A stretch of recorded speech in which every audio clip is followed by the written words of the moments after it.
Pipe চুরির অভিযোগ ঘিরে রাজবংশী ভাষায় পোস্টার পড়ল রাজ্যের শাসক দলের বুথ সভাপতি এবং অঞ্চল সভাপতির বিরুদ্ধে। ঘটনাটি ঘটেছে ধূপগুড়ি ব্লকের ঝাড়আলতা 1 নম্বর গ্রাম পঞ্চায়েতের উত্তর কাঠালিয়ায়। জানা গিয়েছে, রাস্তার পাইপ চুরি করে বিক্রির অভিযোগে পোস্টার পড়েছে রাজ্যের শাসক দলের বুথ সভাপতির বিরুদ্ধে। এই ঘটনা ধামাচাপা দেওয়ার চেষ্টার অভিযোগ উঠেছে অঞ্চল সভাপতি হরিচরণ রায়ের বিরুদ্ধে। তারপরে রাস্তার ধারে গাছের গায়ে রাজবংশী ভাষায় লেখায় পোস্টার পড়েছে বলে জানা গিয়েছে। এই ঘটনায় শোরগোল পড়েছে ঝাড়আলতা 1 নম্বর গ্রাম পঞ্চায়েত এলাকায়। রাতের অন্ধকারে কে বা কারা এই পোস্টার লাগিয়েছে তা এখন অবধি জানতে পারা যায়নি। গোটা ঘটনা অন্ধকারে স্থানীয় গ্রামবাসীরা। এই ঘটনাকে বিরোধীদের চক্রান্ত বলে অভিযোগ করেছে ঝাড়আলতা 1 নম্বর গ্রাম পঞ্চায়েতের পঞ্চায়েত সদস্য তথা তৃণমূল নেতৃত্ব।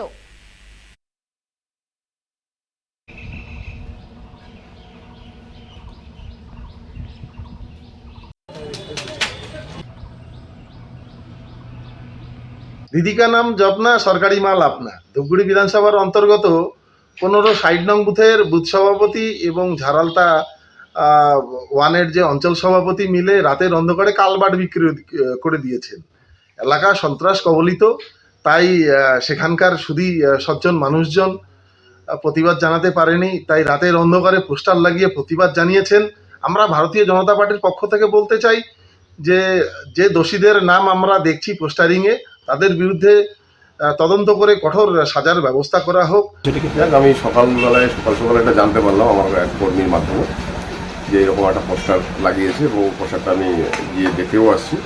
তাতে করে যে লেখাগুলো আছে যে বুথ সভাপতি রিং চুরি করেছে এবং তাতে অঞ্চল সভাপতি সেটাকে মদত করেছে, এটা সম্পূর্ণ তদন্ত সাপেক্ষ। আর এটা আমি মনে করি ভিত্তিহীন। এগুলো বলার জায়গা আছে, এগুলো জানারও জায়গা আছে।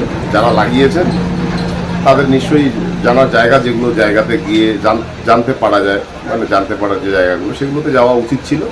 আর এগুলো সম্পূর্ণ একটা চক্রান্ত। আমাদের একটা সুস্থ সবল একটা গ্রাম, দীর্ঘদিন ধরে এই গ্রামের মানুষ মানে স্বাভাবিক জীবনযাপন এবং শান্তিপ্রিয় জীবনযাপনের সাথে চলে আসছে, এটা বিশ্বাসী। এরকম ধরনের ঘটনা ঘটেনি। এটা এই ধরনের একটা চক্রান্ত করে কিভাবে ঝামেলা বাঁধানো যায় তার একটা পরিকল্পনা হয়তো বা চক্রান্তকারীরা করছে। এটা দলীয়ভাবে আমরা একটা তদন্ত করব, ঠিক আছে। সেখানে আমরা অঞ্চল সভাপতি তার সঙ্গে বিস্তারিতভাবে আলোচনা করব এবং আমরা বুথ সভাপতির সঙ্গেও আলোচনা করব যে বাস্তব কি ঘটনা, এবং আমাদের ওখানকার প্রধান যে আছে তার সঙ্গেও আলোচনা। এদের বিষয়টা এটা বিষয় অস্বাভাবিক ধরনেরই প্রধানের নজরে থাকার কথা, ঠিক আছে। সেই ক্ষেত্রে যদি বাস্তব যদি আমাদের দলের কেউ যদি যুক্ত থাকে, দল তার বিরুদ্ধে ব্যবস্থা অবশ্যই কঠোরভাবে